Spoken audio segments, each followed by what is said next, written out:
புஸ்தகம் 3ஆம் அதிகாரம் 1 முதல் 11 வசனங்கள் வரை.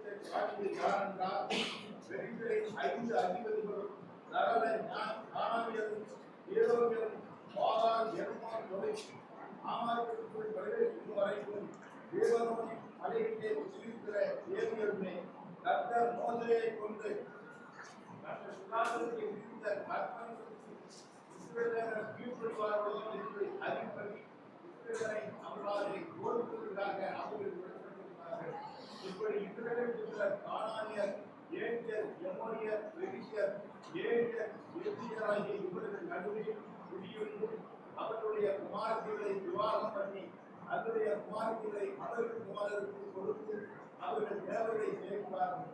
இப்படி இஸ்ரவேல் புத்திரர் கர்த்தரின் பார்வைக்கு பொல்லாப்பானதை செய்து தங்கள் தேவனாகிய கர்த்தரை மறந்து பாலாவிற்கும் தோற்று விவரங்களையும் சேர்க்கிற போது கர்த்தர் இஸ்ரவேலின் மேல் கோபம் உண்டதாகி அவர்களை ராஜாவாகிய ஊசாயின் கைகளில் ஒப்புக்கொண்டார். இப்படியே இஸ்ரவேல் புத்திரர் இஸ்ராயேலை 8 வருஷம் சேர்க்கிறார்கள். இஸ்ரவேல் புத்திரர் கர்த்தரை நோக்கி கூப்பிட்டபோது கர்த்தர் இஸ்ரவேல் புத்திரரை ரட்சிக்கும்படி காலேபின் தம்பியான ஏனானுடைய குமாரனாகிய என்னும் ஒரு ரட்சகனை அவர்களுக்கு எழுத பண்ணினார். அவன் மேல் கர்த்தருடைய ஆவி வந்திருந்ததினால் அவன் இஸ்ரவேலை நியாயம் விசாரித்து யுத்தம் பண்ண புறப்பட்டான். கர்த்தர் மெசொப்பொத்தாமியாவின் ராஜாவாகிய ஊசான் இஸ்ரவேலை அவன் கையிலே ஒப்புக் கொடுத்தார். ஆகையால் அவன் கை ஊசான் இஸ்ரவேலின் மேல் பலம் கொண்டது. தேசம் 40 வருஷம் அமைதலாய் இருந்தது. யெகோவாவின் குமாரனாகிய ஒத்னியேல் மரணமடைந்தான். நன்றி. பிரியமானவர்களே, யோசுவாவை நாம் சிந்தித்து வருகிறோம் யோசுவா புஸ்தகத்திலிருந்து. ஆனால் நியாயாதிபதிகளின் புஸ்தகம் யோசுவா மரித்த பின்பு நடைபெறுகிற சம்பவங்கள். யோசுவா மரித்த பின்பு இஸ்ரவேல் ஜனங்கள் நியாயப்படி இருக்கக்கூடிய மீதி ஜாதிகள் மேல் யுத்தம் செய்து அவர்களை துரத்திவிட்டு அவர்கள் தேசத்தை இவர்கள் சுதந்திரத்திற்க வேண்டும். அப்படி செய்திருப்பார்களானால் இவர்கள் பாலும் தேனும் ஓடுகிற தேசத்திலே மிகவும் கர்த்தருடைய ஆசீர்வாதத்தை பெற்று சந்தோஷமாய் வாழ்ந்திருக்கலாம். ஆனால் இடையிலே இந்த நியாயாதிபதிகளின் சம்பவம் துக்ககரமான சம்பவம். ஏன் அதை சொல்லுகிறேன் என்று செய்தியை தொடரும் போது நான் சொல்லுகிறேன். யோசுவா மரித்த பின்பு இஸ்ரவேல் புத்திரர் கர்த்தரை நோக்கி கேட்டார்கள், கானானியரோடு யுத்தம் செய்வதற்கு நாங்கள் யார் புறப்பட்டு போக வேண்டும் என்று. அது நன்றாகத்தான் இருக்கிறது. கர்த்தரை பார்த்து கேட்கிறார்கள். கர்த்தர் சொன்னார், யூதா புறப்பட்டு செல்ல வேண்டும் என்று. யூதா என்ன செய்தான்? தனக்கு பக்கத்தில் இருக்கக்கூடிய கோத்திரமாகிய சிமியோனையும் சேர்த்து யுத்தத்திற்கு போகிறார். ஆனாலும் கர்த்தர் அதோனி பேசேக்கை அவர்களுடைய கையிலே கொடுக்கிறார். அதோனி பேசேக் என்ற ராஜாவுடைய பெரும் விரலை தரித்து போடுகிறார்கள். பிறகு அவன் செத்து போகிறான். இப்படி எருசலேமின் மேல் படையெடுத்து அவர்கள் ஜெயம் கொள்கிறார்கள். கர்த்தர் யூதாவோடு இருந்தார் என்று வாசிக்கிறோம். ஆரம்ப பப்பித்தான் நன்றாக இருக்கிறது. ஆனால் பள்ளத்தாக்கில் இருக்கிற ஜனங்களோடு இவர்கள் மேற்கொள்ள முடியவில்லை. காரணம், இரும்பு ரதங்கள், அயன் சாரியட்ஸ். இஸ்ரேல் மக்களிடத்தில் ரதங்கள் இல்லை. ரதங்கள் இருந்தால் என்ன, இவர்கள் கர்த்தரை சார்ந்து போனால் கர்த்தர் வெற்றி கொடுத்திருப்பார். ஆனால் இவர்கள் அவர்களிடத்திலே வெற்றி பெற முடியவில்லை, அவர்களை துரத்த முடியவில்லை. இப்படி ஆரம்பித்த இந்த சரிவு ஒவ்வொரு கோத்திரமாக இந்த சரிவுக்குள்ளாக போகிறார்கள். பென்யமீன் கோத்திரத்தார் அவர்கள் கானானியரை துரத்தி விடவில்லை. இப்படி 1ஆம் அதிகாரத்திலே துரத்தி விடவில்லை என்ற பதம் திரும்ப திரும்ப வருகிறது. அதான் இந்த நியாயாதிபதிகள் புஸ்தகத்துக்கு காரணம். வீழ்ச்சி ஒவ்வொரு கோத்திரத்தாருக்கும் வருகிறது.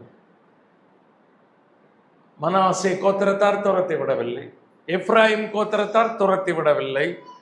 இப்படி ஒவ்வொரு கோத்திரத்தாரும், செபுலோன் கோத்திரத்தார் துரத்தி விடவில்லை, ஆசேர் கோத்திரத்தார் துரத்தி விடவில்லை, தான் கோத்திரத்தார் துரத்தி விடவில்லை. இப்படி ஒவ்வொரு கோத்திரத்தெல்லாம் நான் முதலாம் அதிகாரத்தில் சொல்லுகிறேன். துரத்தி விடவில்லை, துரத்தி விடவில்லை. கர்த்தர் சொன்னார் துரத்தி விட வேண்டும், அவர்களுடைய பலிபீடங்களை உடைத்து விட வேண்டும். ஆனால் இவர்கள் துரத்தி விடவில்லை. துரத்தி விட முடியவில்லை என்பது அல்ல, துரத்தி விடவில்லை. அதனாலே 2ஆம் அதிகாரத்திலே கர்த்தருடைய தூதனானவர் கில்காலிலிருந்து போகீமுக்கு வருகிறார். கில்கால் என்பதை என்ன என்று யோசுவா புஸ்தகத்தை படிக்கிறவர்களுக்கு தெரியும்.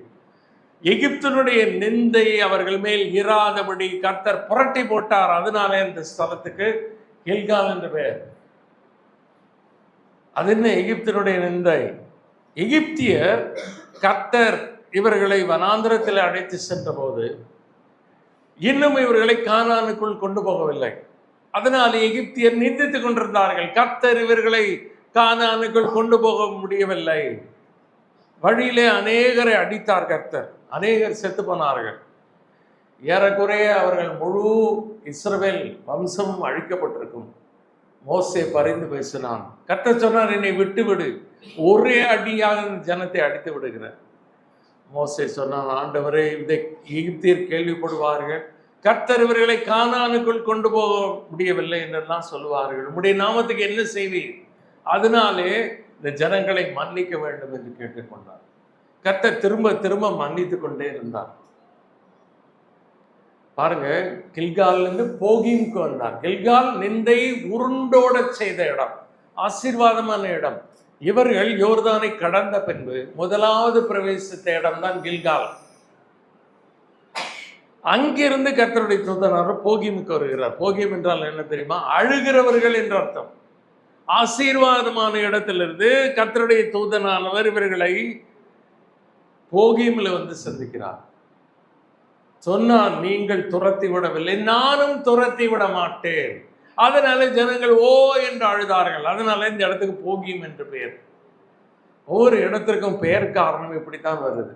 கில்கால் எகிப்தினுடைய நிந்தை புரண்டோட செய்தார், உருண்டோட செய்தார், ரோல்ட் அவே. ஆனால் இங்கே போகீம், ஜனங்கள் அழுதார். அழுகிறவர்கள் என்று அர்த்தம். போகீம் என்றால் ஜனங்கள் அழ வேண்டுமா? சந்தோஷமா இருந்திருக்க வேண்டும். ஏன்? கானானுக்குள் பிரவேசித்து விட்டார்கள். ஆனால் கானானில் பிரவேசித்து அழ வேண்டிய சூழ்நிலை. காரணம் என்ன? ஜனங்கள் துரத்தி விடவில்லை. இப்ப நாம் 3ஆம் அதிகாரத்தில் வாசித்தோம்.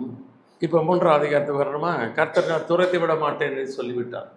நீங்க துரத்தி விடவில்லை, நானும் துரத்தி விட மாட்டேன். அவர்கள் உங்களுக்கு என்ன செய்வார்கள் என்பதை பாருங்கள் என்று கர்த்தர் விட்டு விட்டார். கானான் தேசத்தில் நடந்த சகல யுத்தங்களையும் அறியாதிருந்த இஸ்ரவேலர் ஆகிய அனைவரையும் சோதிப்பதற்காக கர்த்தர் ஏன் இந்த ஜாதிகளை துரத்தி விடவில்லை என்றால், முதல்ல இவர்களை சோதிக்க விரும்பினார். அடுத்தது யுத்த பயிற்சி பழக்குவிப்பதற்காக. 2ஆம் வசனத்தை தான் பார்க்கிறோம். இஸ்ரவேல் புத்திரரின் சந்ததி யாரும் அதற்கு முன் யுத்தம் செய்ய அறியாதிருந்தவர்களும் அவைகளை அறியும்படி பழக்குவிப்பதற்காகவும் கர்த்தர் விட்டு வைத்த ஜாதிகள் யாரென்றால், யுத்த பயிற்சி கொடுக்க விரும்பினார். இவர்களெல்லாம் யுத்தம் செய்யாமல் வந்து கொண்டிருந்தார்கள். இளைய தலைமுறையினர், இவர்களுக்கு யுத்தம் என்றால் என்ன என்று தெரியாது. இவர்களை கர்த்தர் யுத்த பயிற்சி கொடுக்காவிட்டால் பிறகு தாவீது வருவான், சாலமோன் வருவான். இந்த மக்களுக்கு யுத்தம் செய்யவே தெரியாத ஒரு சேனை இருந்தால் எப்படி இருக்கும்? இராணுவம் இருக்கிறது, அவர்களுக்கு யுத்தம் செய்ய தெரியாது என்றால் அந்த இராணுவம் நிச்சயம் தோல்வி அடையும். எதிரிகள் அதை கேள்விப்பட்டால் எளிதில் நசுக்கி விடுவார்கள். அதனாலே கர்த்தர் என்ன செய்தார்? சில ஜாதிகளை துரத்தி விடவில்லை. பாருங்க, யார் யார் 3ஆம் வசனத்திலே பெலிஸ்தியரின் 5 ஜாதிகள். ஜாதினா நம்ம இன்னைக்கு இருக்கிற ஜாதி இல்லை, ஜனங்கள், தேசம் என்ற அர்த்தம். பைபிளில் ஜாதி என்று மொழிபெயர்க்கப்பட்டிருக்கிறது. ஆனால் அது எதை குறிக்கும் என்றால், நமக்கு இருக்கிறது போல இன்றைக்கு ஜாதி பிரிவு இருக்கிறதில்ல, அதை குறிக்காது. ஜனங்கள், தேசங்கள், இவைகளை குறிக்கும். அப்போ பெலிஸ்தியருடைய 5 தேசம் என்ன? யோசுவா 13:3 இருக்கிறது. படியுங்கள், யோசுவா 13:3. உங்களை படிக்க சொல்றேன்னா அப்போதான் அந்த பகுதிக்கு நீங்கள் திருப்புவீங்க. யோசுவா 13:3 5 பெலிஸ்தரின் தேசம் இருக்கிறது. என்னென்ன வேகமா படிங்க. காசா, அஸ்தோத், அஸ்கலோன், காத், எக்ரோன். இந்த 5 பாருங்க. இங்கே தான் இன்னைக்கு இருக்க இந்த கல்ஃப் வாரே ஆரம்பிச்சது. காசா வருதா முதல்ல? இன்னைக்கு காசா இஸ்ரேல்கிட்ட இல்லை, யார்கிட்ட இருக்கு? தீவிரவாதிகள்கிட்ட இருக்கு. ஹமாஸ் தீவிரவாதிகள் அக்டோபர் 7ஆம் தேதி 2023 வருஷத்துல ஆரம்பித்த சண்டை இன்னும் முடியல. நம்ம என்ன நினைச்சோம், எங்கேயோ ஆரம்பிச்ச சண்டை நீங்க எங்க வரைக்கும் வந்திருக்கு? பெட்ரோல், எல்பிஜி கேஸ் வரைக்கும் வந்துருச்சு. சண்டை அங்கே ஆரம்பித்தது. என்ன பண்ணாங்கன்னா, இந்த தீவிரவாதி காசான்னு வரைச்சிங்கல்ல, காசா ஸ்ட்ரிப், ஒரு சின்ன துண்டு. இஸ்ரவேலே சின்ன தேசம் தான் இன்றைக்கு. அதுல ஒரு சின்ன துண்டு தீவிரவாதிகள் கையில இருந்தது, இன்னைக்கு இருக்கு. அந்த தீவிரவாதிகள் என்ன செய்தாங்க? அக்டோபர் 7ஆம் தேதியில இந்த இஸ்ரவேல் மக்கள் என்ன பண்ணாங்க, தனக்கு பக்கத்திலே ஆபத்து இருக்கிறதை உணராமல் விழா ஃபெஸ்டிவல் கொண்டாடிட்டாங்க. மியூசிக் ஃபெஸ்டிவல் அந்த நாளில் அக்டோபர் 7, 2023. என்ன பண்ணா, தீவிரவாதிகள் நல்லா தெரியும், உலகத்துல இருந்து எல்லா இஸ்ரவேல் மக்கள் இந்த பண்டிகை, அவங்க பண்டிகைன்னு வச்சிருக்காங்க. வேதத்தில் அந்த பண்டிகை கொடுக்கப்படவில்லை. கர்த்தரை மக்கள் விட்டு ஆபாசமான ஒரு பண்டிகை கொண்டாடினதுனால் கர்த்தர் அவர்களை கையில கொடுத்துட்டார். தீவிரவாதிங்க பயிற்சி எடுத்துக்கிட்டே இருக்காங்க. ஆனால் இந்த இஸ்ரேல் மக்கள் என்ன பண்ணாங்க? தூங்கி விட்டார்கள். அதனால என்ன ஆனது? விடியற் காலையிலே தீவிரவாதிகள் ஊடுருவினார்கள் இஸ்ரவேலுக்குள்ளா. அந்த எல்லையெல்லாம் உடைத்து உள்ளே உழைந்து துப்பாக்கி எடுத்து சட 1200 பேர் சுட்டு கொன்றார்கள். 250 பேரை சிறைப்படுத்தி கொண்டு போறாங்க. அங்க ஆரம்பித்த சண்டை அது. நம்ம என்ன நினைச்சோம், எங்கேயோ நடக்குது சண்டை, நம்ம ஜெபம் பண்ணல, நம்மள தூங்கிட்டோம். திருச்சபை தூங்கிருச்சு. நம்ம ஜெபம் பண்ணியிருக்கணும் இல்லை?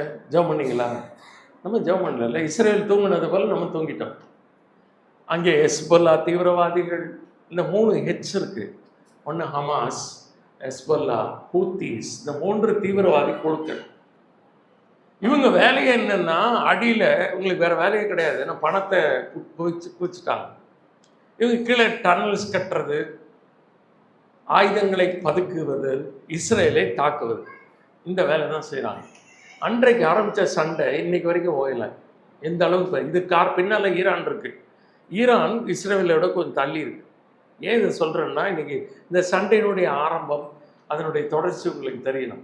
அவன் தான் இந்த தீவிரவாதி குழுக்கள்லாம் பணம் சப்ளை பண்ணி, ஆயுதம் சப்ளை பண்ணி, ஏன்னா டனல்ஸ் கட்டிட்டான், கீழே மேலே போக முடியாது, கீழே போடுறது வர்றது எல்லாம் பண்ணிட்டு இருக்கான். இவங்களுக்கு சப்ளை பண்ணாங்க. இதை பார்த்து தான் இஸ்ரேல் அமெரிக்காவும் ஈரான் அடித்தாங்க. சரியா? அதனால தான் சண்டை. அப்போ இந்த காசா, அஸ்தோத், அஸ்கலான், காத், எக்ரோன், இந்த 5 பெலிஸ்தருடைய அன்னைக்கு கர்த்தர் விட்டு வச்சாரு. அதனால தான் இன்னைக்கு வாலாட்டுறான். ஏன் கர்த்தர் விட்டு வச்சார் தெரியுமா? அன்னைக்கு அவர்கள் துரத்தவில்லை. கர்த்தர் சொன்னார், நானும் துரத்த மாட்டேன். அன்னைக்கு கர்த்தர் துரத்தல, இன்னைக்கு வரைக்கும் அவங்களால துரத்த முடியல. காசாவிர்கள் கண்ட்ரோல்லே இல்லை. காசால தான் சிம்சோனை கண்கள் பிடுங்கப்பட்டது. அவனை கட்டி மாவரைக்க வைத்தார்கள், கேலி செய்தார்கள், பரிகசித்தார்கள். எல்லாம் காசால தான் நடந்துச்சு. இன்னைக்கு காசா இருக்கு. அந்த காசால இருந்து ஆரம்பித்த சண்டை தான் இன்றைக்கு வரைக்கும் உலகளாவிய அளவிலே சண்டை பெரிதாகிவிட்டது. 3ஆம் உலக யுத்தம் வருமோ என்ற பயம்லாம் ஏற்பட்டது. காரணம், சின்ன பொறி, தீப்பொறி ஆரம்பித்தது. இன்னைக்கு இது கூட பெருசாக வளர்ந்துருச்சு. நாம் தூங்கக்கூடாது. உலக காரியங்களை பார்த்து நாம் முழங்காலிலே நிற்க வேண்டும். சபையும் தூங்கிவிட்டால் கடைசியில் சாப்பாட்டுக்கு வழி இருக்காது. ஹோட்டல்லாம் மூடிடுவான். கேஸ் சிலிண்டர் கிடைக்கலாம், வீட்டில் அப்போ அடுப்பு பற்ற வைக்க முடியாது, விறகுகள் இல்லை. ஏன்னா மரத்தெல்லாம் வெட்டிட்டோம், நம்ம விவசாயத்தை அழித்து விட்டோம். சரியா? இன்றைக்காவது விழித்திருப்போமா? இஸ்ரேல் தூங்கினது போல நம்ம தூங்கக்கூடாது. இஸ்ரேல் மியூசிக் ஃபெஸ்டிவலாக வேண்டியிருக்கு. பக்கத்துலேயே தீவிரவாதி ரெடியாக இருக்கான், ஏவுகணை விடுறான். இவங்க மியூசிக் ஃபெஸ்டிவல் டான்ஸ் ஆடுறான். ஆபாச உடையோட. இன்னைக்கு விசுவாசிகள் அதான் செஞ்சுட்டு இருக்காங்க.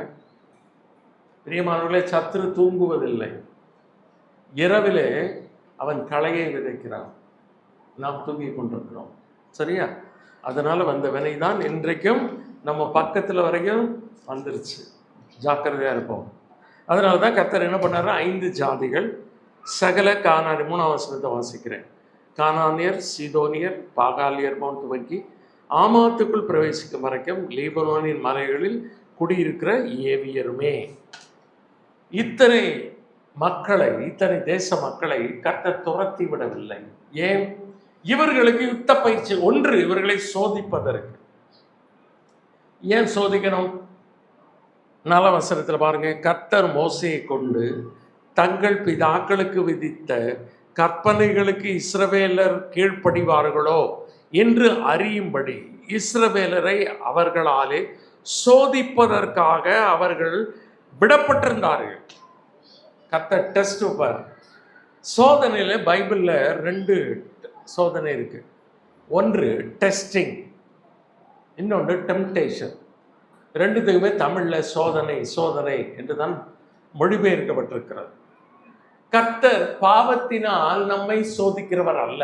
யாக்கோபிலே வாசிக்கிறோம், பாவத்திற்கு ஏதுவான சோதனை தேவன் அனுமதிக்க மாட்டார். அதை அனுமதிக்கிறதுக்கு தான் பிசாசு இருக்கான். பிசாசு எப்பயுமே என்ன செய்வான்னா, மக்களை பாவம் செய்வதற்கு தூண்டுவதற்கு சோதிப்பான். ஆதாம் எவளையும் சோதிச்சானா? எதுக்கு சோதிச்சான் தெரியுமா? அவர்கள் பாவம் செய்ய வேண்டும், அதுக்கு தான் சோதித்தான். அவர்கள் பாவம் செய்தார்கள். இன்றைக்கு வரைக்கும் உலகம் சாபத்துக்குள்ளாக இருக்கிறது.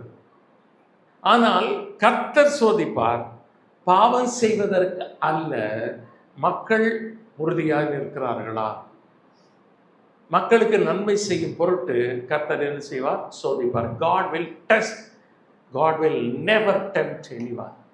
தேவன் ஒருபோது யாரையும் பாவம் செய்வதற்கு சோதிக்க மாட்டார். ஒரு சில வசனங்களை சொல்லுகிறேன், வேகமாக படியுங்கள். ஆதியாகமம் 22ஆம் அதிகாரம் 1ஆம் வசனம். ஆதியாகமம் 22. பின்பு சோதித்தார். God tested Abraham. எதுக்கு சோதிச்சார் தெரியுமா? ஆபிரகாமுடைய இருதயம் எனக்கு பயப்படுகிறதா, அவன் எனக்கு கீழ்ப்படிவானா அப்படின்னு ஒரு டெஸ்ட் வச்சார். என்ன பண்ணாரு? உன் நேசகுமாரன் உன் ஏகசுதனமாகிய ஈசாக்கை கொண்டு வந்து தகன பலி, நான் உனக்கு குறிக்கும் மறையிலே தகன பலிகள். இப்போ பாருங்க, ஆபிரகாமுக்கு எதை கேட்டாலும் கொடுத்துருப்பாரு. எல்லா ஆடு மாடுகளை கொடுத்துருவார். உன்னுடைய பொன் வெள்ளி எல்லாத்தையும் கொடுத்துருவார். எது மேலே ரொம்ப உயிரையே வச்சிருக்காருன்னா ஈசாக்கு மேலே. அவனை கொடுன்னாரு. அவன் ஒன்றும் கவலையப்படலை, அழுதான் என்றெல்லாம் வாசிக்கவில்லை. 3ஆம் நாளிலே புறப்பட்டு அவன் போய் தகன பலியிலே கை ஓங்கி வெட்டுகிற அளவுக்கு போனான். ஆபிரகாமே ஆபிரகாமே, பிள்ளை ஆண்டான் மேல் கை போடாது, நீ தேவனுக்கு பயப்படுகிறவனை நீ இப்பொழுது அறிந்திருக்கிறேன். டெஸ்ட்ல பாஸ் ஆயிட்டான். அதுக்கு தான் கர்த்தர் கொடுத்தார். ஈசாக்கை பலி கொள்ள அல்ல, ஆபிரகாமுடைய விசுவாசத்தை கர்த்தர் சோதித்தார். இன்னொரு வசனத்தை வாசிக்கலாம். உபாகமம் 13ஆம் அதிகாரம் 3ஆம் வசனம். உபாகமம் 13:3.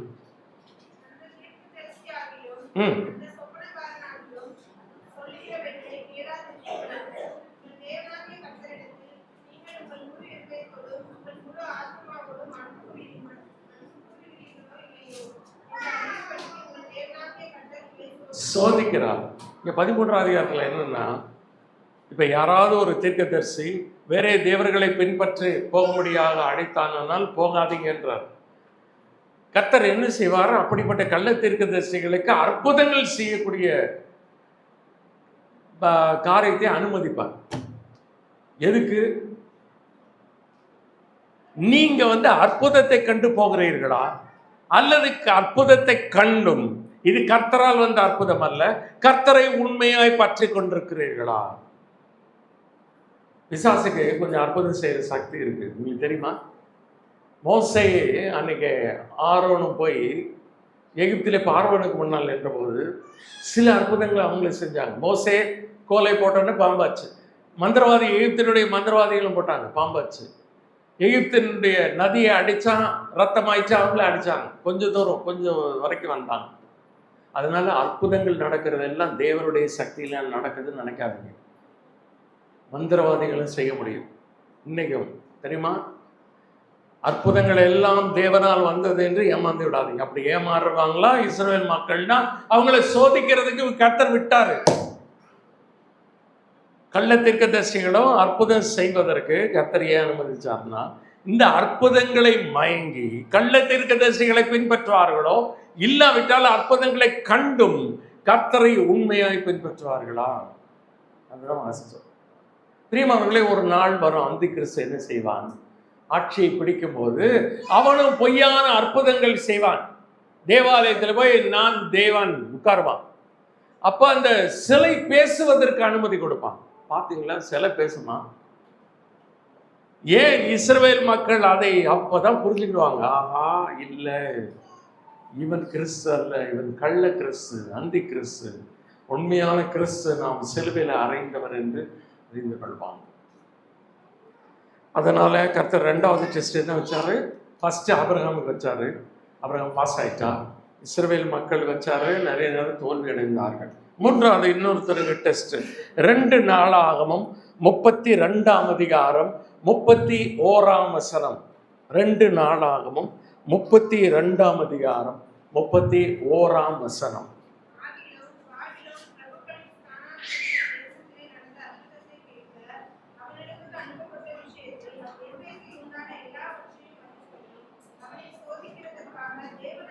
கைவிட்டார்.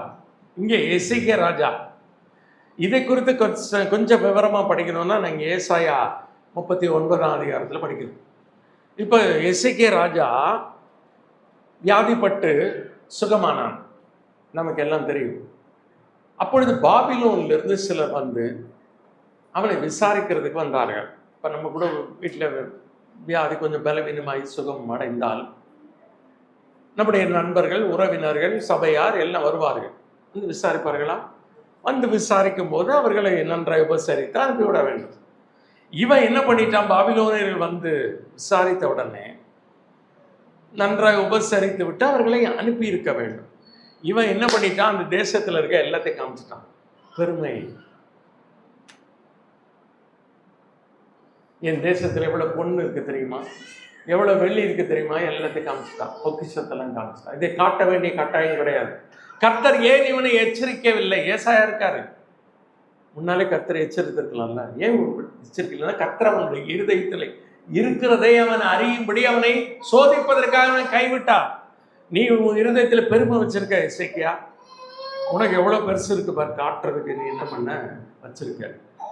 இந்த பாபிலோனியர்கள் வந்தா வந்து பார்த்துட்டு போனா விட்டுருக்கணும். நீ என்ன பண்ண? எல்லாத்தையும் காமிச்சல. போன பிறகு ஏசாயா மூலமா கர்த்தர் சொல்லுகிறார்,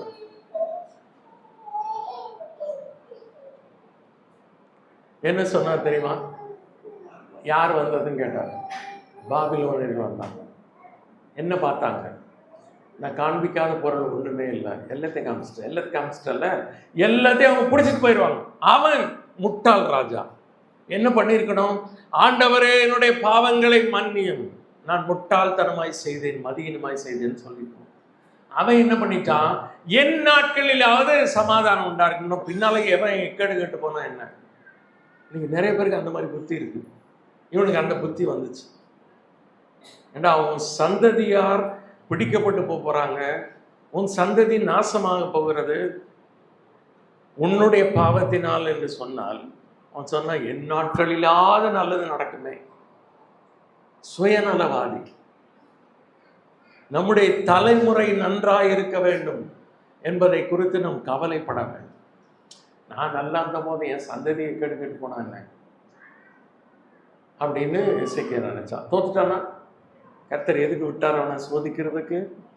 அவன் இருதயத்தில் இருக்கிறதை அவனுக்கு அறிவதற்கு.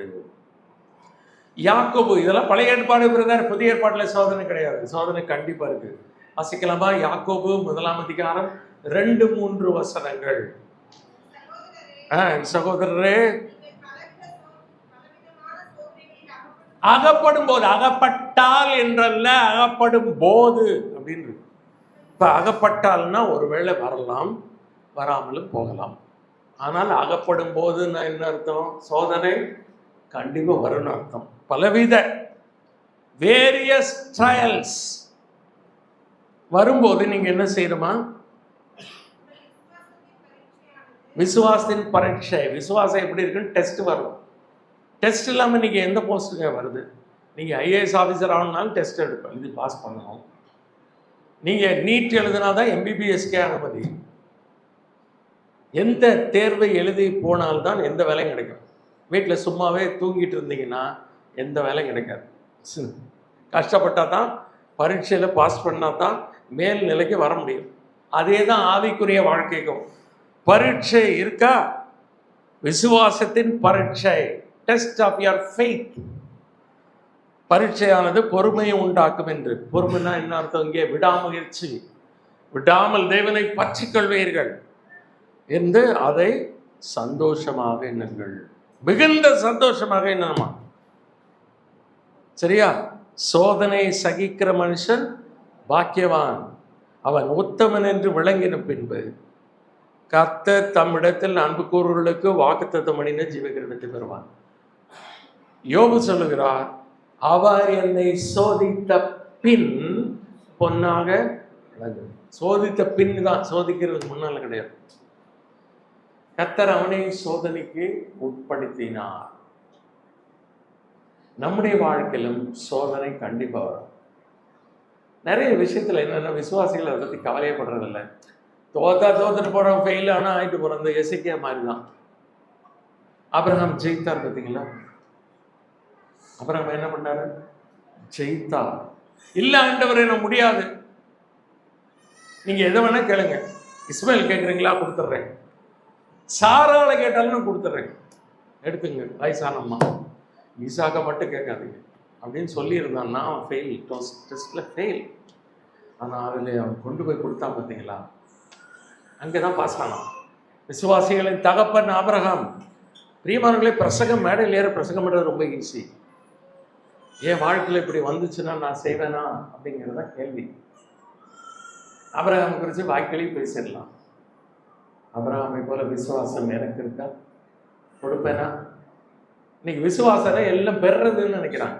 ஆனால் ஆபிரகாமுக்கு அந்த டெஸ்ட் கொடுக்கறதுக்கு இல்லை. நல்ல போராட்டத்தை போராடினேன். பவுல் என்ன பண்ணாரு? விசுவாசத்தை விசுவாச பரீட்சையில பாஸ் பண்ணிட்டாரு. அதனாலதான் இது முதல் எனக்கு நீதியின் கிரீடம் வைக்கப்பட்டது. போராடி ஓடி முடிச்சுட்டாரு. ஓடி தோல்வி அடைந்த நிறைய பேர் இந்த வசனத்தை சாவல் எடுத்து பேசுறாங்க. எவ்வளவு அபத்தம் பாருங்க, எவ்வளவு துணிகரம் பாருங்க. விசுவாச ஓட்டத்துல தோல்வி அடைஞ்சிட்டாங்க. ஆனா நல்ல போராட்டம், சாவுனா இந்த வசனத்தை எடுத்துக்கிறது. பவுல் எவ்வளவு போராட்டாங்க, செத்து போயிட்டாருன்னு நினைச்சேன். அவரை தரன்னு இழுத்துட்டு போய் வெளியில போட்டாங்க. கப்பர் சேதம், காவல், குளிர், அடி, நிர்வாணம், பசி. 2 தீமோத்தேயு எழுதும்போது எந்த நேரத்திலும் அந்த நீரோ மன்னன் தலையை வாங்க போகிறார். அந்த மாதிரி சூழ்நிலையில் தான் அவர் எழுதுகிறார். இப்பொழுதே பானபலியாய் வார்க்கப்பட்டு போகிறேன், இந்த தேகத்தை விட்டு பிரியும் காலம் வந்தது. அந்த மாதிரி பாடுபடுறவங்க இந்த வசனத்தை இருக்கலாம். எங்கள் சபையிலே சொல்லிட்டேன், நான் செத்து போனேன்னா அந்த வசனத்தை தயவு செய்து எடுக்கக்கூடாது, நான் அதுக்கு தகுதியானவன் இல்லைன்னு சொல்லிட்டேன். ஆனால் ஒன்று அந்த வசனத்தை எடுத்துக்கிறது, சவப்பட்டியில் போட்டுக்கிறது. வாழ்றதெல்லாம் விசுவாசம் தோல்வியான வாழ்க்கை. பிரியமானவர்களே, சும்மா சடங்குக்கு போடுற வசனம் கிடையாது. ஆவியானவரால் ஏவப்பட்டு பவுல் சொந்த அனுபவத்தை வைத்து எழுதுகிறார். கவனமா இருங்க, வசனத்தை சீப்பா எடுத்து பண்ணக்கூடாது. இது வசனம், ஆவியானவரால் எழுதப்பட்டு எழுதப்பட்ட வசனங்கள். இப்போ இந்த இஸ்ரேல் மக்கள் டெஸ்ட் பண்றாங்கல்ல, டெஸ்ட் வச்சார்ல, இப்போ இங்கே சோதிப்பதற்காக என்ன செஞ்சாரு? அவர்களுக்கு செய்தார். அப்போ என்ன ஆச்சு பாருங்க. இப்போ திரும்ப நியாயாதிபதிகள் 3க்கு வருவோம். ஆபிரகாம் ஜெயித்தார், எசேக்கியா தோத்தான், மற்ற இஸ்ரவேல் ஜனங்கள் தோல்வியடைந்தாங்க. இப்படி இஸ்ரவேல் புத்திரர் 5ஆம் வசனத்தை வாசிக்கிறேன். கானானியர், ஏத்தியர், எமோரியர், பெர்சியர், ஏவியர், எபூசியர் ஆகியவர்கள் நடுவே குடியிருந்து இவர்களெல்லாம் துரத்தி இருக்கணும்.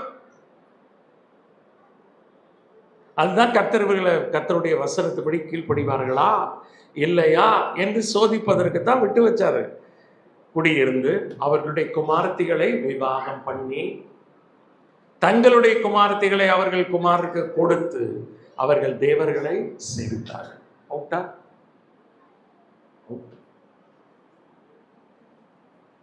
கர்த்தர் டெஸ்ட் வச்சாரு, டெஸ்ட்ல தோல்வி. பிரியமானவர்களே, நிறைய பேர் அப்படிதான் தோற்று போயிருக்காங்க. பைபிள்ல நீதிமொழிகள் எடுத்து வாசிக்க வேண்டாம், 4:23 வீட்டில் போய் படிங்க. எல்லா காவலோடும் உன் இருதயத்தை காத்துக்கொள், அதனிடத்தில் நின்று ஜீவ ஊற்று புறப்படும். எழுதினவர் சாலமான். நான் தான் சொன்னேன், பிரசங்கம் பண்றது, மற்றவங்களுக்கு புத்தி சொல்றது எல்லாம் எளிதான விஷயம். ஆனால் இதே சாலமோன் இருதயத்தை பாதுகாத்தாரான்னு பார்த்தீங்கன்னா இல்லை. ஒன்று வாசிக்க வேண்டாம், 1 ராஜாக்கள் 11ஆம் அதிகாரத்தில் அவன் பார்வோனுடைய குமாரத்தை நேசித்ததும் அல்லாமல் வேறு அந்நிய ஜாதி பெண்கள் மேல் ஆசை வைத்தான். இருதயம் போச்சு. ஏன்? நீ தானே எழுதுன, எல்லா காவலோடும் உன் இருதயத்தை காத்துக்கொள், அதனிடத்தில் நின்று ஜீவ ஊற்று புறப்படும். எங்கேயா போச்சு உன் இருதயம்? பொம்பளைங்க பின்னால போயிடுச்சு. இந்த பெண்கள் என்ன செஞ்சாங்க? அவனுடைய இருதயத்தை வழிவி போக பண்ணினார்கள், அந்நிய தேவர்களிடத்தை சாய பண்ணினார்கள், தேசத்தை நாசமாக்கிட்டான், தேசம் 2ஆக உடையும்படி செய்தான். சாலமோன் இவ்வளோ ஞானம் இருந்து என்னங்க பிரயோஜனம்? இவ்வளவு எழுதி என்ன பிரயோஜனம்? அதனாலதான் பிரசங்கம் பண்ணும்போது பயமா இருக்கு. பவுல் என்ன எழுதுறாரு தெரியுமா? மற்றவர்களுக்கு பிரசங்கம் பண்ணுகிற நான் தானே ஆகாதவனாய் போகாதபடி என் சரீரத்தை ஒடுக்கி கீழ்படுத்துகிறேன். பீட் மை பாடி. மற்றவங்களை பிரசங்கம் பண்ணிக்கிட்டே இருக்கேன், நான் டெஸ்ட்ல தோத்துருவேணும். ஆனா பவுல் டெஸ்ட்ல தோக்கல.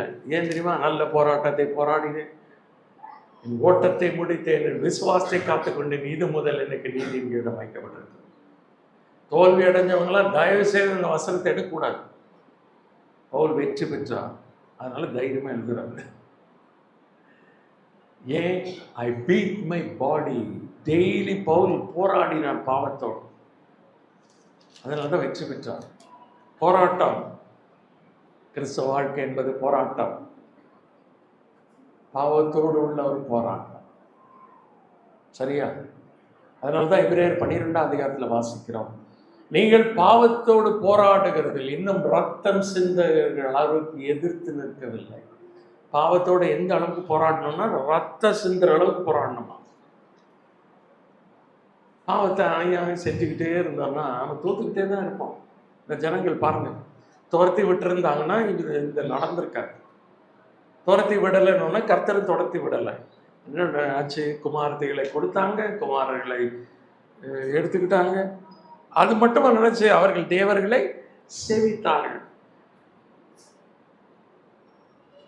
சாலமோனே அப்படி செய்ய முடியுமானா நீங்கள நான் எம்மாத்திரம்? சாலமோனை விட பெரியவர்களா? இல்லை.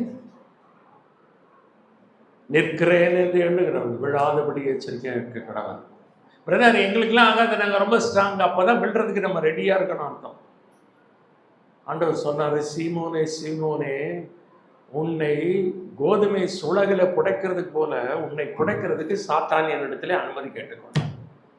இவன் என்ன பண்ணியிருக்கணும்? ஆண்டவரே, நான் விழாதபடி என்னை பலப்படுத்தும், நான் பலவீனமான மனிதன் சொல்லி இருந்தா கர்த்தர் அவனை பலப்படுத்தி இருப்பார்.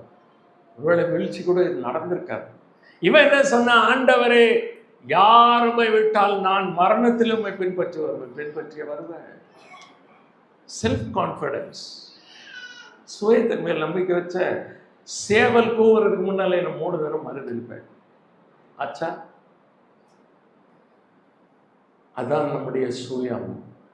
சுய பலத்தால் முடியாது. ஆண்டவருடைய பலத்தை சார்ந்து கொள்ள வேண்டும். அவர் வீரனுடைய கால்களில் விருப்பமாகிறார், குதிரையினுடைய பலத்தில் பிரியமாகிறார். தமக்கு பயந்து தமது கிருபைக்கு காத்திருக்கிற மேல் கர்த்தர் பிரியமாயிருக்கிறார். ஆண்டவரே, நான் பலவீனமான மனிதன், நான் பலவீனம் உள்ளவனாயிருக்கையில் பலம் உள்ளவனாயிருக்கிறேன். when I am weak then I am strong. Pavul அதான் சொல்றார். நம்ம எப்ப பலவீனம் நினைக்கிறோமோ, நம்முடைய ஞானம், நம்முடைய அறிவு, நம்முடைய பலம் அப்பதான் நம்ம ஆண்டவரை சார்ந்து கொள்வோம். என்னால முடியும் போய் பாருங்க, கண்டிப்பா தோல்விதான் அடையும். அது ஊழியமானாலும் சரி, அது எதுவானாலும் சரி. இதெல்லாம் நான் ரொம்ப கற்றுக் கொடுத்தாரு என்னுடைய வாழ்க்கையில. ரயில்வேல சேர்றதுக்கு முன்னால எங்கெல்லாம் நான் என் சொந்த பலத்தில் போய் நல்லா எழுதி நான் கண்டிப்பா கிடைக்கும்னு நினைச்ச இடத்தெல்லாம் தோல்வி. கடைசியில ஒரு ரயில்வே டெஸ்ட் போனேன். கண்டிப்பா அவுட்டு, கிடைக்கவே கிடைக்காது. கர்த்தருக்கு சித்தம் நினைச்சு வந்தா திடீர்னு பாஸ் பண்ணிட்டேன்னு வருது. எனக்கு இன்னைக்கு வரைக்கும் ஆச்சரியமா இருக்கு, எப்படி நான் பாஸ் பண்ணேன்னு இன்னைக்கு வரைக்கும் எனக்கு தெரியல. அந்த ரூம்லேயே ஃபர்ஸ்ட் கொஸ்டின் பேப்பர் ஆன்சர் ஷீட்டை கொடுத்தது நான் தான். கர்த்தருக்கு சித்தம் இல்லை, கிடைக்காது அப்படின்னு வீட்டுக்கு வந்த கொஞ்ச நாள்ல நீ பாஸ் ஆகிட்டேன்னு ஒரு இன்டர்வியூக்கு வாங்க வந்துச்சு. அதில் தான் கர்த்தர் கொடுத்தார். இன்னைக்கு நான் பெருமையை சொல்ல முடியுமா? நான் ரொம்ப கஷ்டப்பட்டு படித்தேன், என்னுடைய திறமையினால் கிடைச்சது, என்னுடைய அறிவினால் கிடைச்சது. கர்த்தர் அந்த பெருமையை தான் உடைச்சிட்டாங்க. கர்த்தர் எப்பவுமே அப்படிதான் செய்வார். சரியா? அதுதான் பவுலுடைய வாழ்க்கையில செய்தார். பவுலை பலவீனமா வச்சாரு.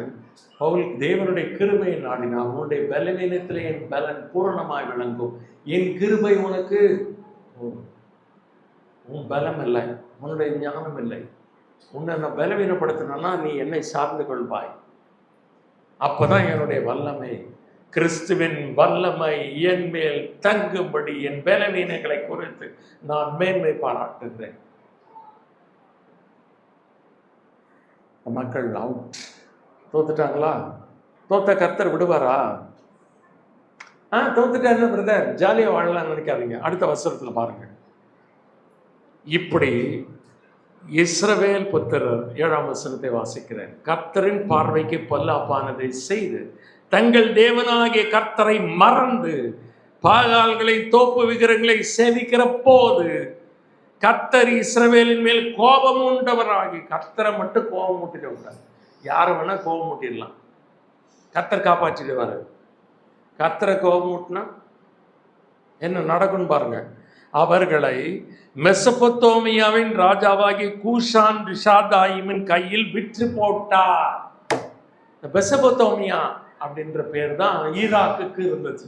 ஈராக்குன்னு இன்னைக்கு இருக்கு பார்த்தீங்களா? அதுக்கு முன்ன பேர் வந்து மெசொப்பொத்தேமியா. மெசொப்பொத்தேமியா அப்படின்னு அர்த்தம் என்னன்னா பிட்வீன் ரிவர்ஸ் அப்படின்னு அர்த்தம். 2 நதிகளுக்கு இடையே காணப்படுகிற இடத்துக்கு பேர் தான் மெசொப்பொத்தேமியா. 2 நதி என்ன? Euphrates, Tigris. இது 2ம் ஏதேன் தோட்டத்தில் ஓடின நதிகள். ஐபிராத்து நதி, இதக்கேல் நதி. அந்த 2த்துக்கு இடையில எடுக்கப்பட்ட இடத்துக்கு பேர் தான் மெசொப்பொத்தேமியா. அந்த ஒரு ராஜா ஆண்டு வந்தான். அவன் பேர் என்னது? கூஷான். அவன் பேர் உண்மையான பேர் கூஷான் மட்டும்தான். அப்புறம் என்னங்க, ரிஷதாயிம். அவங்க மக்கள் வச்ச பட்ட பேர் அது. கூஷான்ற ராஜா தான் அவன் பேர். இந்த ரிஷதாயிம் அப்படின்ற வார்த்தையினுடைய அர்த்தம் என்னன்னா டபுள் விக்கெட் அப்படின்னு அர்த்தம். சாதாரணமா ஒருத்தன் துன்மார்க்கனா இருந்தா அவன் பொல்லாதவன், அவன் துன்மார்க்கமான காரியத்தை செய்வான். ஆனா இந்த ராஜாவுக்கு பட்ட பேர் என்ன தெரியுமா? இரட்டத்தனையான துன்மார்க்கன். அப்ப கர்த்தர் என்ன பண்ணாரு? கோபம் உண்டவராகி இவர்களை யார் கையில கொடுத்தாரு? கூசான்ற ராஜா, அவன் மெசொப்பொத்தேமியாவின் ராஜா, இரட்டத்தனையான துன்மார்க்கன். அப்ப இந்த ஜனங்களை எப்படி ஒடுக்கி இருப்பான் பாருங்க. அதுதான் கர்த்தர் கோபம் மூட்டினா வரும். கர்த்தர் கோபம் மூட்டிட்டு நல்லா வாழ்ந்துடலாம் நினைக்காதீங்க.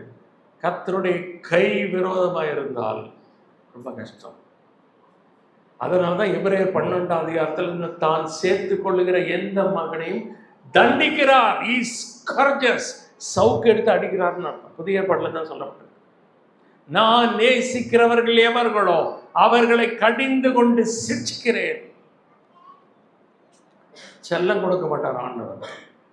நம்முடைய நன்மைக்கு ஏதுவாக நம்மை சிட்சிப்பார். தேவைப்பட்ட பரப்படுத்த அடிப்பார். ஜனங்களுக்கு கொண்டு வந்து கொடுத்தாரு. என்னையும் கோபம் விட்டுறீங்க, கோபம் விட்டு ஜாலியாக வாழ முடியுமா? முடியாது. அவிசுவாசிகளை ஆண்டவர் விட்டுருவார். நியாய தீர்ப்பில் பார்த்துக்கலாம் அப்படின்ட்டு. விசுவாசிகளை விட மாட்டார். ஞாபகம் வச்சுக்கோங்க. உங்களில் நற்கிரையை துவங்கினவர் கிறிஸ்துவின் நாள் வரை இந்த முடிய நடத்தி வருவார். நம்ம ரட்சிக்கப்பட்ட நாளிலே ஆண்டவர் நம்முடைய வாழ்க்கையிலே கிரியை செய்ய ஆரம்பித்திருக்கிறார். நம்ம கர்த்தரை விட்டு விலகி போனா ஜாலியா இருக்கலாம்னு நினைக்காதீங்க. கொஞ்சம் விடுவார். ஒரு கட்டத்தில் பிடிச்சி இழுத்தாருன்னா அடி பலமாக விழும். இது என்ன சேர்த்தா நான் அனுபவிச்சு தான் சொல்கிறேன் உங்களுக்கு. இதுக்கெல்லாம் விதிவிலக்கானவன் அல்ல, நான் அனுபவித்து சொல்லுகிறேன். பிரியமானவர்களே, இந்த ஜனங்கள் கர்த்தர் சொல்லிக்கிட்டே இருந்தார். அழுதார்கள், ஆனால் திருந்தவில்லை. யூதாஸ் காரியத்தை கூட தான் அழுதான். குற்றமில்லாத ரத்தத்தை காட்டி கொடுத்ததுனால் பாவம் செய்தன் மனசாபப்பட்டான். என்ன பிரயோஜனம்? போய் நான்று கொண்டு செத்து போனான். என்னங்க பிரயோஜனம்? இன்னைக்கு நிறைய பேர் என்ன செய்யறாங்க? அழுகுறாங்க. ஐயோ இப்படிலாம் நடந்துச்சு.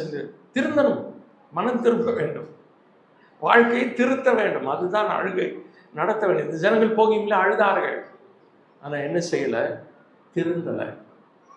கர்த்தர் வெற்றி போட்டாரா? வெற்றி போட்டார். எத்தனை வருஷம்? எத்தனை வருஷங்க? 8 வருஷம். அவன் கை கூசான் ராட்சதனின் மேல் பலம். 8 வருஷம் அவங்க என்ன பண்ணாரு? சேவித்தார்கள். பலமா ஒடுக்கியிருப்பாங்க. ஏன்னா இரட்டத்தனையான துன்மார்க்கர்கள். ஆனாலும் என்ன செய்யறாரு? கர்த்தர் இரக்கம் உள்ளவர். 9ஆம் வசனத்தில் பாருங்க, இஸ்ரவேல் புத்திரர் கர்த்தரை நோக்கி கூப்பிட்ட போது, அது வரைக்கும் கூப்பிடவே இல்லை. நல்ல நாளில் ஜெபம் பண்ணுங்க, கர்த்தரை நோக்கி கூப்பிடுங்கன்னா கேட்க மாட்டாங்க. கர்த்தர் ஏதாவது ஒரு நெருக்கடியை கொடுக்கும்போது தான் விசுவாசிகளுக்கு புத்தி வரும். அப்போ எப்பயுமே மக்களுக்கு கஷ்டத்தை கொடுத்துக்கிட்டே இருக்கணுமா என்ன? நல்லபடியாக எடுத்து ஜெபம் பண்ணுங்க, கர்த்தர் சமூகத்தை தேடுங்கள்லாம் கேட்கறதில்ல. ஏதாவது இப்படி நெருக்கடி, பிரச்சனைகள், பாடுகள் வரும்போது ஐயோ ஆண்டவரே அப்படி கூப்பிடுறது. நல்லபடியாக இருக்கும்போது கூப்பிட்டுருக்கலாமே. இந்த ஜனங்கள் கூப்பிட்டுருந்தா நல்லா இருக்குமே. இந்த கூஷான் ரிஷதாயும் வந்து இருக்க மாட்டானே. 8 வருஷங்கள் பாடுபட வேண்டிய அவசியம் இல்லையே. இது எதுக்கு? அப்ப கர்த்தர் என்ன செய்யறார் பாருங்க, இறங்குகிறார். கூப்பிட்ட போது கர்த்தர் இஸ்ரவேல் புத்திரரை ரட்சிக்கும்படி, காப்பாற்றும்படி காலேபின் தம்பியாகிய கேனாசனுடைய குமாரனாகிய ஒத்னியேல் என்னும் ரட்சகனை அவர்களுக்கு எழும்ப பண்ணினார். கர்த்தர் இரக்கம் உள்ளவர், மனதுருக்கம் உள்ளவர். ஆனா 8 வருஷம் வாங்கின அடி இருக்கு. 8 வருஷம் எதுக்குது? இதுதான் இந்த நியாயாதிபதிகள் புஸ்தகத்தில் வரக்கூடிய சைக்கிள் என்ன தெரியுமா? ஒரு இடத்துல ஸ்டார்ட் ஆகும். இந்த மக்கள் கர்த்தர் இளைப்பாறுதலை கொடுப்பார். 40 வருஷம் இளைப்பாறுதல் கொடுத்தார். இந்த கூஷான் ரிஷதாயின் கையிலிருந்து விடுதலை கிடைச்ச உடனே அப்படியே கர்த்தரை உத்தமமாய் சேவித்திருக்க வேண்டும். ஜனங்க என்ன செய்வாங்கன்னா கர்த்தரை விடுவாங்க, திரும்ப பாகாலை சேவிப்பார்கள். கர்த்தர் என்ன செய்வார்? பக்கத்தில் இருக்க வேற தேசத்து மக்களை இவர்கள் கையிலே கொடுப்பார். அவர்கள் இவர்களை பிடிப்பார்கள், ஒடுக்குவார்கள். ஒடுக்கு தாங்காம கர்த்தரை நோக்கி முறையிடுவார்கள். கர்த்தர் என்ன செய்வார்? இரக்கம் உள்ளவர், நியாயாதிபதி எழுப்புவார். நியாயாதிபதி இவர்கள் எதிரி நாட்டு ராஜாவிட்ட சண்டை போட்டு இவர்களை விடுதலை செய்வார். விடுதலை செஞ்ச உடனே இந்த ஜனங்க என்ன செய்வாங்க? கொஞ்ச நாள் இளைப்பாறுதல் கிடைக்கும். இளைப்பாறுதல் கிடைக்கும் போது நம்ம கர்த்தரை உத்தமமாக சேவிக்க வேண்டும். பிரச்சனையே இல்லை பிரதர் அப்படின்னா கர்த்தரை அப்போதான் ரொம்ப கவனமாக இருக்கணும். ஏன்னா பிசாசு அந்த நேரம் தான் வஞ்சிக்கிற நேரம். அது ஜாலியாக இருக்க. கர்த்தருக்கு ஒன்றும் பண்ண மாட்டார், அடிக்கல மாட்டார். நீ தாராளமாக அந்த பாவத்தை செய், கர்த்தருக்கு விரோதமாக செய் அப்படின்னு சோதிக்கிறேன். பிசாசு சோதனைக்காரன். அவன் நம்மை பாவம் செய்வதற்கு சோதிப்பான். தேவன் நாம் எப்படிப்பட்டவர்கள் என்று காண்பிப்பதற்கு நம்மை சோதிப்பார். எதுக்கு? வெளியில் இருதயத்தில் இருக்கிறது காட்டுறாருன்னா நம்ம அதை விட்டு மனம் திரும்ப வேண்டும் என்பதற்காக. கர்த்தர் நம்முடைய நன்மைக்கு ஏதுவாக நம்மை சோதிப்பார். சாத்தான் நமக்கு நாசம் உண்டாக வேண்டும், நாம் பாவத்திலே விழ வேண்டும் என்பதற்காக சோதிப்பார். அதனால யோசிச்சு பாருங்க, விசுவாசத்தின் பரீட்சை தேவனிடத்திலிருந்து வரும். யோபை சோதித்ததுனால்தான் பொன்னாக விளங்கினான். இரட்டத்தனையான ஆசீர்வாதம் கிடைச்சிச்சு. பிரியமானவர்களே, நம்முடைய வாழ்க்கையிலும் கர்த்தர் நம்முடைய ஆவிக்குரிய வாழ்க்கையில மேன்மைப்படுத்துவதற்கு தான் கர்த்தர் எல்லா சோதனையும் அனுமதிப்பார். அதுல நாம் வெற்றி பெற வேண்டும். கூஷான் ரிஷதாயின் அவர்களை விடுவிப்பதற்கு முதலாவது ஒத்னியேல் என்ற ஒரு ரட்சகன், அவன் மேல் கர்த்தருடைய ஆவி வந்திருந்ததினால் அவன் இஸ்ரவேலை நியாயம் விசாரித்து யுத்தம் பண்ண புறப்பட்டான். நம்முடைய வாழ்க்கையிலும் ஆவியானவர் கொடுக்கப்பட்டிருக்கிறார். ஆவியானவர் எது கொடுக்கப்பட்டிருக்கிறார்கள்? நாம் யுத்தம் செய்து ஜெயிப்பதற்கு. கரபுரான் கத்துறதுக்கு இல்லை, கூச்சல் போட்டு குழப்பத்தை ஏற்படுத்துறதுக்கு இல்லை. பவுல் என்ன ஜெபம் பண்ணுவார் தெரியுமா? எபேசியர் 3:16 நீங்கள் உள்ளான மனுஷனில் ஆவியினாலே வல்லமையாய் பலப்படவும் அப்படின்னு ஜெபம் பண்ணுவார். எதுக்கு தெரியுமா? 4 எபேசியர் 4, 5, 6 அதிகாரங்களிலே 7 விதமான நடக்கை குறித்து சொல்லுவார். நீங்கள் அழைக்கப்பட்ட அழைப்புக்கு பாத்திரவான்களாய் நடந்து நீங்கள் அன்பிலே நடந்து கொள்ளுங்கள், ஒளியின் பிள்ளைகளைப் போல நீங்கள் கவனமாய் நடந்து கொள்ளுங்கள். இப்படி நடக்கை நடக்கை நடக்கை நடக்கை. இதுக்குத்தான் ஆவியானவர் அங்கே பவுல் ஜெபம் பண்ணுது. இன்னைக்கு ஆவியை பெற்றோன்னு சொல்றவங்க எல்லாம் பாவத்திலே வாழ்றாங்க. அப்ப ஆவியினால் அவர்கள் பலப்படவில்லைன்னு அர்த்தம். ஆண்டவர் சொன்னார், பரிசுத்த ஆவி உங்களிடத்துல வரும்போது நீங்கள் பலனடைந்து எருசலேமிலும் யூதேயா முழுவதிலும் சமாரியாவிலும் பூமியின் கடைசி வரைக்கும் எனக்கு சாட்சிகளாக இருப்பீர்கள். அதுக்கு தான் ஆவியானவர் கொடுக்கப்பட்டிருக்கிறார். நீ ஆவியானவர் நாங்கள் வச்சிருக்கிற புள்ளி குதிச்சு ஆவிக்குரிய பெருமை அடைந்து, நான் வேலை செஞ்சேங்க 30 வருஷம். நான் அவங்க கதையை சொல்றேன். அவங்க எல்லாம் பிந்தவச சபையெல்லாம் வச்சு நடத்துறவங்க கெட்ட வார்த்தை பேசுவான் உள்ள உட்காந்துட்டு. வேலையில உண்மை இல்லை, சாட்சி இல்லை, குடும்பத்துல சாட்சி இல்லை. ஏன்னா கேட்டானா ஆவியில நிறையிறான், அபிஷேகத்துல நிறையிறான். அடப்பாவி. ஏன்னா வேலைக்கு ஒருத்தன் அங்கே ஜபக்குழுவே இருந்தது. நான் சொல்றேன், ஜபக்குழு தலைவர் அவர் சபை வச்சு நடத்துறாரு. 7 மணிக்கு ஒர்க் ஷாப். எத்தனை மணிக்கு வருவார் தெரியுமா? 8:30 மணிக்கு. நான் சொல்லியிருக்கேன், எல்லாரும் பார்க்குறாங்க உங்களை. நீங்கள் ஜபக்குழு நடத்துறீங்க உள்ள, உங்களை பற்றி என்னங்க நினைப்பாங்க? நீங்கள் இங்கே கேட் மீட்டிங் வேற நடத்துறீங்க. இந்த மாதிரி பண்ணக்கூடாது. கேட்கவே இல்லை. கடைசியில் ஜபக்குழுவே எல்லாம் போச்சு. ஏன் தெரியுமா? இந்த மக்கள் சாட்சியாக இல்லை. பாவம் செய்தார்கள், விபச்சாரம் செய்தார்கள். எனக்கு எல்லாம் தெரியும். பார்த்தா கை தட்டி அந்நிய பாஷை. ஒரு ஆபீசரோட விபச்சாரம் எல்லாருக்கும் முன்னாலே. ஒருத்தன் சொல்றான், ஒருத்தன் கெட்ட வார்த்தை பேசுவான். இதெல்லாம் கூப்பிடுவாங்க. சார் இவன் சபைக்கு போறான் சார், ஞாயிற்றுக்கிழமை கெட்ட வார்த்தை பேசுறான், கொஞ்சம் புத்தி சொல்லுங்க. ஏன்பா நீ இப்படி கெட்ட வார்த்தை பேசுற? என்னன்னு தெரியல சார். சபைக்குள்ள போனா ஆவியில் நிறைய அந்நிய பாஷை பேசுறேன், வெளியில வந்தா கெட்ட வார்த்தை வருது. இது என்ன ஆவின்னு எனக்கு தெரியல. ஆவியானவருடைய பெயர் பரிசுத்த ஆவியானவர். ஒருத்தன் பரிசுத்தமாய் வாழாவிட்டால் உள்ளே பரிசுத்தாவி இல்லை, அசுத்தாவி இருக்கிறதுன்னு அர்த்தம். பரிசுத்தாவி என்ன கொடுக்கப்பட்டிருக்கார்? என்னை பலப்படுத்தி கிறிஸ்துவை போல நான் வாழ்வதற்கு, யுத்தத்திலே பாவத்தோடு உள்ள யுத்தத்திலே ஜெயித்து நான் வெற்றி பெற்று என் ஓட்டத்தை ஜெயமாக ஓடி முடிப்பதற்காக நான் கொடுக்கப்பட்டிருக்கிறார். தவறாய் பயன்படுத்தி கொண்டு தங்களை ஒரு பெரிய ஆவிக்குரியவர்களை காண்பித்து கூச்சல் குழப்பம் எதுக்குன்ற, எதுக்கு அந்த மாதிரி கூச்சல்? அமைதியா ஜெபம் பண்ண ஆண்டவர் கேட்க மாட்டாரா? ஆண்டவருக்கு காது செவிடா? அப்படி கத்துவாங்க. ஆனா பாருங்க, வேலையில ஒருத்தரும் கிடையாது. ஆபீசருங்க எங்களை கூப்பிட்டு சொல்லுவாங்க, ஏங்க உங்க ஆளு தாங்க முதல்ல வெளியே ஓடுறான் கேட்ல. உண்மையா இல்லை வேலையில. கடைசியில் அங்கே ஜபக்குழு நடக்காமலே போச்சு. அவிசுவாசிகள் மத்தியிலே சாட்சி கட்டு போனது.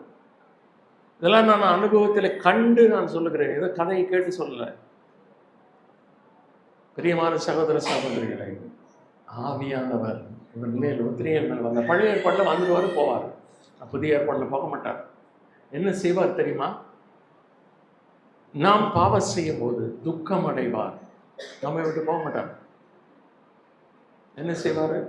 அதனாலதான் பவுல் சொல்லுகிறார், நீங்கள் மீட்கப்படும் நாளுக்கென்று முத்திரையாக பெற்ற தேவனுடைய பரிசுத்த ஆவியை துக்கப்படுத்தாதிருங்கள். எப்பெல்லாம் துக்கப்படுத்தலாம் தெரியுமா?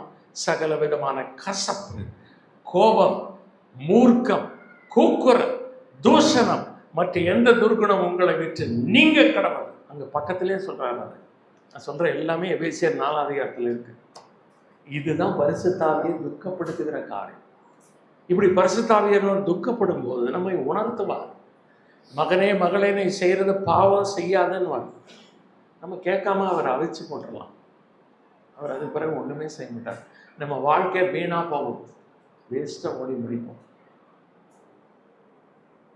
அன்னைக்கு தெரியும் கிறிஸ்துவுக்கு முன்னால் நிற்கும்போது நம்ம எப்படி ஓடினோம். நான் ஓடினதும் பிரயாசப்பட்டதும் வீண் அல்ல என்ற மகிழ்ச்சி கிறிஸ்துவின் நாளில் எனக்கு உண்டாகியிருப்பதற்கு.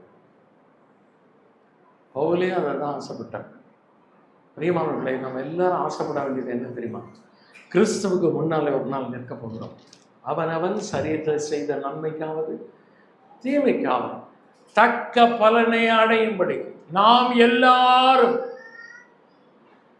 தப்பிச்சிடலாம் நினைக்காதீங்க. மற்றவர்களுக்கு மறைச்சிடலாம், மற்றவர்களுக்கு தான் தெரிய போகுது. மற்றவர்களுக்கு தெரிய வேண்டாம்.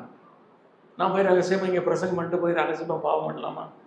பாவம் பண்ணக்கூடிய ஆள்லாம் நான் பார்த்துருக்கேன்.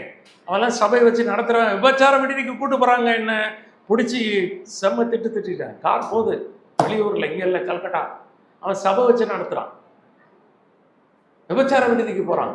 ஏண்டா அப்படின்னு கேட்டால் அங்கே போய் சொல்ல. ஏன் நான் நீ சுவிசேஷம் சொல்கிறதுக்கு போகிறேன், விபச்சாரம் பண்ணுறதுக்கு போகிறேன். எப்படி பொய் சொல்கிறான் பார்த்தீங்களா? பொய், விபச்சாரம். ஆனால் சபை வச்சு ஞாயிற்றுக்கிழமை நடத்துகிறான். பிரியமானவர்களை, நான் உத்தமன் என்று நான் இங்கே சொல்லவில்லை. ஏன் வெளியில் நடக்கிற காரியத்தை சொல்லுகிறேன். இதெல்லாம் உண்மை. நான் கட்டுக்கதையாக சொல்லவில்லை, கர்த்தர் சமூகத்தில் நின்று சொல்லுகிறேன். எல்லாம் கண்கூடாக நான் பார்த்து விட்டு வந்திருக்கிறேன். சரியா? ஆவியானவர் வேலை என்ன? என்னை பரிசுத்தமாக்கி கிறிஸ்துவின் சாயலுக்கு ஒப்பா என்னை மாற்றுவது கொடுக்கப்பட்டிருக்கிற. பவுல் ஜெபம் பண்ணுவார், சந்தோஷத்தோடு கூடிய எல்லா பொறுமையும் நீடிய சாந்தம் உண்டாவதற்கு மகிமையுள்ள அவருடைய வல்லமையை எல்லா வல்லமையாலும் பலப்படுத்தப்பட உங்களுக்காக வேண்டுதல் செய்யும். எதுக்காக பலம் வேண்டுது தெரியுமா? என்னை ஒரு பெரிய ஆள் மேடையில் காட்டுறதுக்கு இல்லை, சந்தோஷத்தோடு கூடிய எல்லா பொறுமையும் நீடிய சாந்தமும் உண்டாவதற்கு. இயற்கையாக என்கிட்ட அந்த குணம் கிடையாது. சரியா? இந்த குணம் வேண்டும் என்றால் ஆவியானவருடைய வல்லமை தேவை. சரியா? ஆவியின் கனி இருக்கு பாருங்க, 9. நான் படிச்சுட்டு இருக்கேன், அதில் யூடியூப் போட்டுட்டு இருக்கேன். அதில் ஒன்று கூட என்னால் செய்ய முடியாது. நான் பேசும்போது பயமா இருக்கு. இது தைரியமாக பிரசங்கம் பண்ணுறேன், பேசுகிறேன், எல்லாம் அனுப்புகிறேன். என் வாழ்க்கையில் இருக்கா? இது என்னால் முடியாது. மாம்சம் பலவீனமானது. ஆவியின் கனியோ, இது யாருடைய கனி? ஆவியின் கனி. ஆவியானவருடைய வல்லமை தேவை. ஆவியினால் நிறைந்து என்று பவுல் எழுதுகிறார். தொடர்ந்து நிரப்பப்பட்டு கொண்டே இருங்கள் என்பது கட்டளை. இதுக்கு பரிசுத்தமாய் தேவனுக்கு மகிமையாக அவருக்கு சாட்சிகளாய் வாழ்வதற்கு தான் பரிசுத்தாவின் கொடுக்கப்பட்டது. ஒத்திரைகளுக்கு எதுக்கு ஆவியானவர் வந்தார்? கூஷானிடத்தில் எதிரி கூஷான் விஷதாயமனிடத்தில் விடுதலை கொடுத்தது, ஜனங்களை காப்பாற்றுவது. பிரியமானவர்களை, நம்முடைய வாழ்க்கையில் பாவத்தின் மேல் வெற்றி பெற்று வெற்றி மேல் வெற்றி பெற்று பரிசுத்தமாய் வாழ்வதற்கு ஆவியானவர் கொடுக்கப்பட்டிருக்கிறார். ஆவியானவர் துக்கப்படுத்தக்கூடாது. ஆவியானவரால் நிரப்பப்பட வேண்டும். ஆவியானவரால் நடத்தப்பட வேண்டும். ஆவியானவரை பிரியப்படுத்த வேண்டும். ஆண்டவருக்கு முன்னாலே நல்லது உத்தமமும் உண்மையுள்ள ஊழியக்காரனே. அந்த வார்த்தை வாங்குறது ரொம்ப ஈஸி இல்லை, மனுஷங்கிட்ட வாங்கிடலாம். அதில் தான் மனுஷங்க இன்னைக்கு என்னை குறித்து புகழ்ந்து பேசினாலும் நான் சட்டை பண்ணுறதில்லை, என்னை குறித்து கேவலமாக பேசினாலும் கவலைப்படல. ஏன்னா இது ரெண்டும் உண்மையாக இருக்காது. அவருக்கு முன்னால் நிற்போம் பார்த்தீங்களா, அதுதான் உண்மை. பிரியமானவர்களே, இந்த ரெண்டுக்கும் ஒன்று புகழ கண்டு நம்ம மயங்கக்கூடாது. மற்றவர்கள் நம்மை குறித்து தவறாக பேசுகிறார்கள் என்று சோர்வும் அடையக்கூடாது. இந்த ரெண்டும் நிரந்தரமானது அல்ல. நிறைய நேரங்களில் உண்மையாக இருக்காது. எது உண்மை? கிறிஸ்துவுக்கு முன்னால் நின்று அவராலே பாராட்டப்பட வேண்டும். அப்படிப்பட்ட வாழ்க்கை வாழ ஆண்டவர் எனக்கும் நம் அனைவருக்கும் கிருபை தருவாராக. ஆமென். ஜெபிக்கலாம். அன்பும் கிருபையும் இரக்கமுள்ள பரலோக பிதாவே, எங்களை அதிகமாய் தாழ்த்துகிறோம் ஆண்டவரே. மேடையில் ஏறி பிரசங்கம் பண்ணுவது மிக மிக எளியது. ஆனால் நடைமுறை வாழ்க்கையில கொண்டு வருவது எவ்வளவு கடினம் என்பதை அறிந்திருக்கிறோம் ஆண்டவரே. இது எங்களால் முடியாது. கிறிஸ்தவ வாழ்க்கை மேலான வாழ்க்கை, கிறிஸ்துவின் சாயல், கிறிஸ்தவனுடைய சுபாவம். ஆவியின் கனி எங்களில் உற்பத்தி செய்ய முடியாது. ஆண்டவரே, உம்முடைய ஆவியானவர்களால் எங்களுடைய உள்ளான மனுஷனை நீர் வல்லமையாய் பலப்படுத்தும் ஆண்டவரே. நாங்கள் பாவத்தை மேற்கொள்ள வேண்டும். பாவத்தில் உள்ள போரிலே நாங்கள் வெற்றி பெற வேண்டும். நாங்கள் வெற்றி வீரராய் ஒரு நாளில் உமக்கு முன்பாக நிற்க வேண்டும். சிறுவேல் மக்கள் தோல்வி மேல் தோல்வி அடைந்தார்கள், அடி மேல் அடி வாங்கினார்கள். இது எங்களுடைய வாழ்க்கையில் அப்படிப்பட்ட அனுபவம் வேண்டாம் ஆண்டவரே. ஆபிரகாமை போல நாங்கள் வெற்றி பெற வேண்டும், பவுலை போல வெற்றி பெற வேண்டும். இதுதான் எங்களுக்கு தேவை ஆண்டவரே. வெற்றி உள்ள வாழ்க்கை வாழ எனக்கும் எங்கள் ஒவ்வொருவருக்கும் வேண்டிய கிருபையினை தாரும் ஆண்டவரே.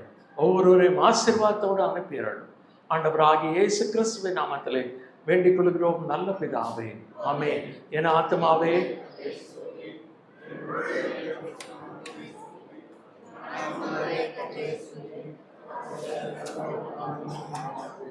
ஆமென். நல்லா இருக்கீங்களா? நல்லா இருக்கேன். ஜேனு ஜோனு எப்படி இருக்க தம்பி? நல்லா இருக்கேன். பாலு பாலு தானே? அப்பப்போ ஏன் இந்த பேர் சொல்லிக்கிறேன்னா மறந்துடக்கூடாது. ஹலோ, நல்லா இருக்கியா? சொல்றாரு பூவழகன் கிளாஸ்லாம் முடிச்சாச்சா? இன்னும் 4 மாசம் இருக்கா? Okay, super. உடம்பு நல்லா இருக்குல்ல? பார்த்துக்க. ஆண்டவர் கிருபை. ஹலோ ஐயா, வேட்டியோட வந்துட்டீங்க. எங்க போறீங்க? ட்ரீட்மெண்ட்டா? நல்லா இருக்கேன். நீ எப்படி இருக்க? காலேஜ் போறியா? ரைஸ் எல்லாம்